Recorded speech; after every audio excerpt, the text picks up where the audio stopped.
kebebasan apa yang masih kurang? Orang memaki-maki presiden, orang menghina presiden, orang mengejek presiden, orang mencemooh presiden juga tiap hari kita dengar. Orang mendungu-dungukan presiden juga kita tiap hari kita dengar, kita lihat.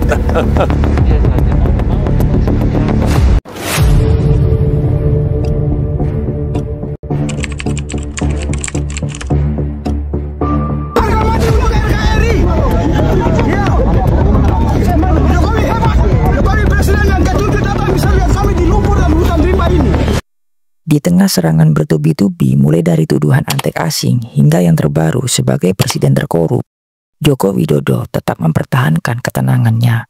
Bagaimana mungkin? Apa rahasianya? Bagaimana Jokowi bisa mengendalikan dinamika politik yang terus bergolak dan menjaga Indonesia agar tidak terpecah belah lebih dalam? Mari kita telusuri 3 hal utama yang menjelaskan bagaimana ia berhasil menjaga kestabilan politik Indonesia. Ada delay, pasti ada deviasi, tetapi satu hal yang memang belum terkalahkan dari Pak Jokowi itu 2 hal menurut saya. Pertama adalah kemampuannya untuk menekan ego sampai tingkat yang paling bawah. Jokowi adalah politisi paling canggih, kata Roma Hurmuzi, politisi Indonesia yang mengamati dengan seksama perjalanan politik mantan Presiden Jokowi. Menurut Roma Hurmuzi, Jokowi mampu mengontrol egonya sampai ke tingkatan yang paling rendah, tidak terjebak dalam amarah atau reaksi emosional. Jokowi memilih untuk lebih fokus pada solusi dan tindakan nyata, bukan pada polemik atau serangan pribadi.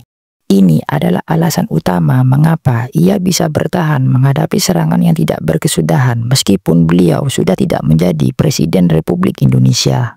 Menyala luar biasa.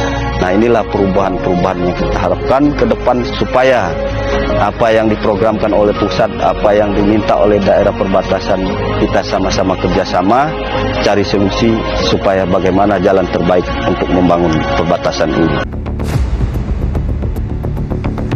Jokowi tidak terpengaruh oleh kritik atau tekanan jangka pendek yang datang dari lawan politiknya. Sebaliknya, ia selalu menatap tujuan jangka panjang Indonesia. Dalam hal ini, kontrol ego juga berarti mengesampingkan ego pribadi dan ambisi politik sesaat demi kepentingan negara. Ketika banyak politisi terjebak dalam konflik jangka pendek, Jokowi memilih untuk tetap fokus pada pembangunan infrastruktur, pengurangan kemiskinan, dan agenda reformasi yang lebih besar.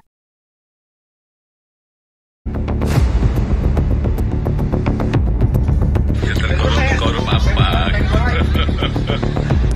Yang dikorupsi apa? Yang dibuktikan apa? Di tengah polarisasi yang tajam antara pendukung dan lawan politik, Jokowi memilih untuk tidak memperburuk keadaan dengan memperkeruh suasana. Sebagai gantinya, ia berusaha meredakan ketegangan dan mengutamakan dialog. Dengan kontrol ego yang dimilikinya, Jokowi berhasil menjaga agar polarisasi politik tidak berkembang menjadi perpecahan yang lebih dalam. Dengan tidak melawan serangan-serangan tersebut, Jokowi malah mampu menyatukan berbagai elemen masyarakat dan menjaga stabilitas negara, serta perpolitikan di Indonesia. Ya ditanyakan aja. Tanyakan aja, orang bisa memakai kendaraan apapun lah. Bisa pakai NGO, bisa pakai partai, bisa pakai ormas untuk menuduh, untuk membuat framing jahat, membuat tuduhan jahat seperti itu. Ya. Lalu, apa yang bisa kita pelajari dari Jokowi? Apakah kontrol ego yang ia miliki adalah kunci untuk mengatasi dinamika politik yang penuh gejolak ini? Dengan serangan yang terus datang, Jokowi tetap memilih untuk tidak terpancing. Ia bisa mengendalikan dirinya dan memilih untuk lebih fokus pada kemajuan negara. Bagaimana menurut Anda? Apakah Anda setuju bahwa kontrol ego seperti ini sangat penting dalam dunia politik? Mari berdiskusi di kolom komentar dan bagikan pendapat Anda.